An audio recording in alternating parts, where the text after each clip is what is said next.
नमस्कार, आप देख रहे हैं रबजी लाइव और मैं हूं अभिषेक मिश्रा। भारतीय जनता पार्टी पशुपति पारस को ऐसे निपटा देगी, ये किसी ने नहीं सोचा होगा। भारतीय जनता पार्टी के राष्ट्रीय अध्यक्ष जेपी नड्डा कई बार ये कह चुके हैं कि छोटी पार्टियों का, क्षेत्रीय पार्टियों का अस्तित्व समाप्त हो जाएगा, उनको खत्म होना होगा। और भारतीय जनता पार्टी ने जो फैसला लिया है सीट शेयरिंग को लेकर, जिसकी जानकारी निकलकर सामने आ रही है, उससे तो लगता है कि पहले भारतीय जनता पार्टी ने बिहार में ही अपने एक सहयोगी को निपटा दिया है। पशुपति पारस की पार्टी आरएलजेपी का अस्तित्व क्या रहेगा जब उनको एक भी सीट नहीं मिलने जा रही है लोकसभा में, और बीजेपी ने इस तरह का फैसला किया है। पशुपति पारस तो ये उम्मीद जताए बैठे थे कि भारतीय जनता पार्टी उनके साथ अन्याय नहीं करेगी, भारतीय जनता पार्टी पंच की भूमिका में है। पशुपति पारस लगातार ये दावा कर रहे थे, उनकी पार्टी दावा कर रही थी कि भाई हम ईमानदार सहयोगी हैं और ईमानदार सहयोगी की तरह रहे हैं, लेकिन फिर भी बीजेपी ने इस तरह का फैसला किया। चिराग पासवान का प्रेशर काम आया।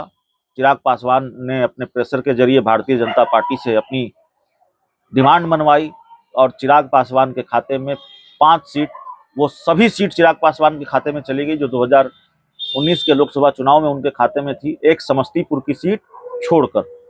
तो चाचा और भतीजे के बीच जो लड़ाई थी उसमें भतीजा जीत गया, चिराग पासवान अपने चाचा से जीत गए।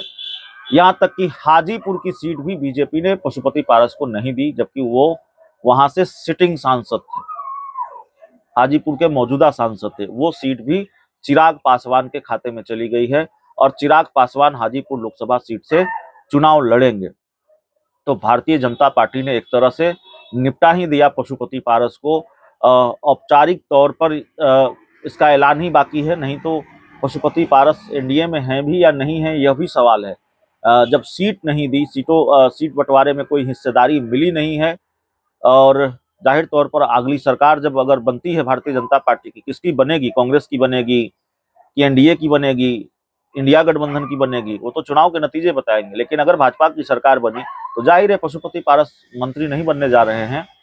अगली बार जब सांसद ही नहीं होंगे तो मंत्री कैसे बनेंगे। और बीजेपी ने तो ये मैसेज दे दिया है कि भाई अब आपके साथ हमारी जो दोस्ती थी यही तक थी, चिराग पासवान के साथ अब हमारा सफर आगे बढ़ेगा।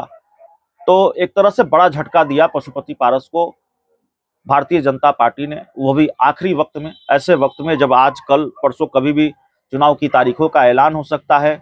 और पशुपति पारस ये उम्मीद लगाए बैठे थे कि चलिए 5 न सही 3 सीट तो बीजेपी देगी, हाजीपुर सीट तो बीजेपी देगी, लेकिन बीजेपी का फैसला चिराग के पक्ष में आया है। बहुत बहुत धन्यवाद।